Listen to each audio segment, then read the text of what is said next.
Oke, bismillah teman-teman. Baru masuk lagi nih satu unit Isuzu ya. Isuzu Panther tahunnya 2011, transmisinya manual teman-teman. Tipenya tipe LM nih. Mobil insya Allah mesinnya sehat, kaki-kaki padat, bodinya masih mulus ya. Bodi tidak bekas laka, tidak bekas banjir teman-teman. Ini nanti lampunya kita gantikan yang baru sama dengan ini. Kita gantikan yang baru ya. Untuk cat mobil baru selesai kita cat ya. Pokoknya mobil selesai kita rapikan. Bannya masih, raginya masih tebal ya teman-teman.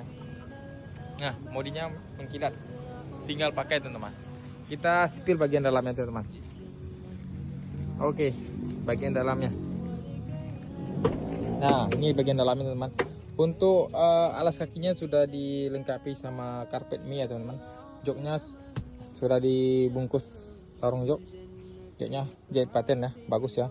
Jadi apa namanya, untuk tampilan belakangnya juga bagus, mulus, rapi, bersih ya teman-teman. Bangkunya 3 baris ya.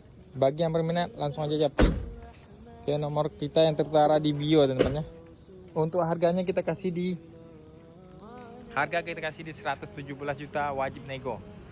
Barcode-nya ada, barcode biosolanya ada teman-teman. Oke, bagi yang minat langsung aja japri. Yang belum follow, bantu untuk follow dulu ya teman-teman. Oke, terima kasih. Oh ya teman-teman, doain ya mobil ini cepat terjual, dan insya Allah nanti sebagian keuntungannya akan kita bagikan lagi ke yang lebih membutuhkan. Semoga bermanfaat ya uang yang kita dapat, bisa membantu banyak orang. Oke.